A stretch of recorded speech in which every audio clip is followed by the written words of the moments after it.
वकील काल कोर्टात बोलताना असं म्हटलं, माध्यमांशी बोलताना असं म्हटले की ज्या घटना घडत होत्या चर्चेच्या संदर्भात असतील किंवा वादाच्या असतील त्याची कल्पना तुम्हाला वेळोवेळी दिली जायची, तुमच्यापर्यंत ते पोहोचवलेलं होतं, मध्यस्थी झालेली होती, काही मोबाईल वगैरे त्याचा काही दिवस काढून घेतलेला होता, असं ते म्हणजे 3 गोष्टी, एक त्या मोबाईलच्या आणि चॅटच्या संदर्भात, दुसरं हुंड्याच्या संदर्भात असं म्हटलं की आम्ही हुंडा मागितलेला नाही आणि फॉर्च्युनर वडिलांनी गिफ्ट दिली होती, बक्षीस दिली होतं लग्नासाठी, आणि तिसरा मुद्दा जो आहे 51 तोळे सोनं, हे सगळ्या कुटुंबाचं त्यांनी गहाण टाकलेलं आहे, त्यांनी तुमच्याकडे कधीही पैसे मागितलेले नाही.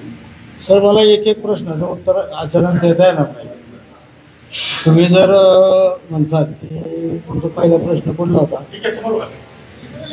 त्यांनी वेळोवेळी त्यांनी सांगितलं की तुम्ही मोबाईलचा मुद्दा चॅटच्या संदर्भात तुम्हाला वेळोवेळी कल्पना नाही, त्याची कल्पना पुसटची दिली नाही आणि त्याचं कल्पना दिलेली नाही आणि त्या विषयावरती कुठलं भाष्यही झालं. हे मोबाईलचं चॅटिंगच्या बाबतीत तुम्ही त्यांनी सरळ सरळ माझ्या चारित्र्यावरती संशय घेतलेला. दुसरी गोष्ट राहिली मोबाईलचा, तर त्यांचा असा आरोप आहे की माझ्या मुलीचा मोबाईल मी काढून घेतो. जर मला मोबाईल काढून घ्यायचा असता, माझ्या मुलीला तर मी मोबाईल ऑलरेडी दिलेलाच आहे, पण माझ्या त्या आरोपीला सुद्धा मी मोबाईल 1.5 लाख रुपये 1,52,000चा मोबाईल तुम्ही आता 2-3 महिन्यापूर्वी घेऊन दिलेला आहे. त्यांची मागणीनुसार तुम्ही दिला की त्यांनी मागितलं? नाही, त्यांनी मागितला. माझी मुली इथं असता, माझी मुलगी माझ्या घरी होती, घरी असताना वाकडच्या क्रोमामध्ये ते आले.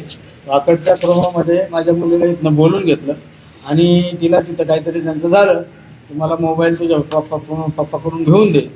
मुलीने मला एक फोन केलेला आहे त्यावेळेला, त्याचे रेकॉर्डही आहेत. मुलीचा फोन त्यांनी काढावं आणि ते सिद्ध होईल. फोन केलेला आहे, ज्या त्या वेळेला गेलेलो आहे आणि त्यावेळेला त्यातला मी मोबाईल दिला, त्यांच्या मागणीनुसार मी मोबाईल दिला आहे. त्या मोबाईलची ही रिसेट, क्रोमा शोरूमची रिसेट तुम्हाला झूम करून बघायचं असेल तर बघा. त्याची तारीख आहे मला वाटतं 18/9/2024 मी त्यांना मोबाईल त्यांच्या मागणीनुसार दिलेला आहे आणि त्याचे जे EMI आहेत, मी आजही हप्ते भरतो, त्याची EMI भरतोय. ते बँकेच्या स्टेटमेंटवरती तुमच्याही लक्षात येईल आणि वकील साहेबांनी त्याचं स्टेटमेंट काढून घ्या.